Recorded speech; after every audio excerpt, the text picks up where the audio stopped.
Well, the results are in. British Prime Minister Boris Johnson has secured another term in office after yesterday's historic election. The result allows the ruling Conservatives to try and finish Brexit after 3.5 years of uncertainty.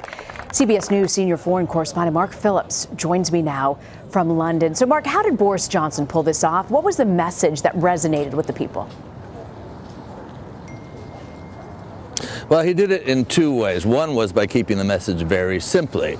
His whole campaign was based around a three-word slogan, get Brexit done.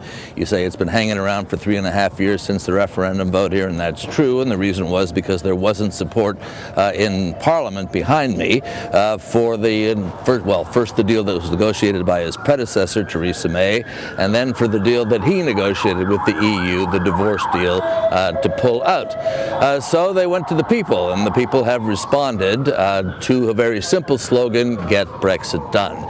Particularly people who would normally be voting for the opposition party here, the Labour Party, people from the north of England, from the post-industrial kind of Rust Belt equivalent areas who were traditionally, they call it the Red Wall because there was just a range of electoral distances, districts across the map that had been Labour for generations. He appealed to them, and working class voters who would normally vote for the Labour Party, in this case, voted for him. So fascinating. Does Boris Johnson have a plan or a timeline to actually accomplish getting Britain to leave the EU?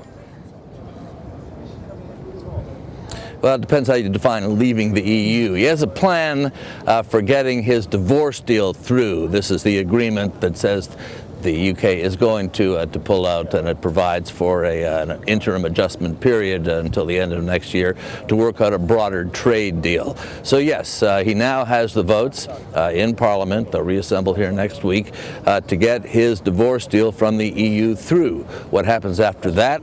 At the end of next year, we could be facing yet another deadline and yet another prospect of there being no deal in terms of future trade with the European Union. So we know President Trump congratulated Boris Johnson on Twitter. Does this change anything, Mark, between the U.S. and the U.K., particularly on matters of trade? Well, the short answer is we'll see. You just had a discussion about U.S. trade.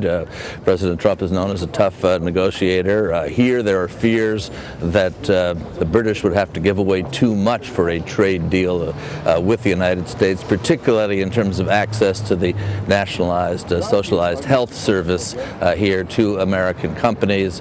Other complaints are that they would have to lower food standards in terms of chickens and other livestock, which are treated in different ways in the U.S. than they are in the EU, and whether the changes that would be necessary in the regulations would jeopardize trade with Europe here. So it's a very complicated matter.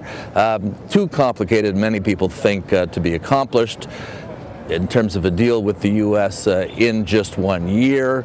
There's a whole, half of Britain's trade is with the European Union. Mm-hmm. That trade will now have tariff barriers going forward that didn't previously exist to make up for the deficit and cost of that trade. They're talking about deals with China, deals with Australia, deals with the U.S., and those deals historically take years to negotiate, not 1 year. Absolutely right. Mark Phillips, thank you for joining us from London.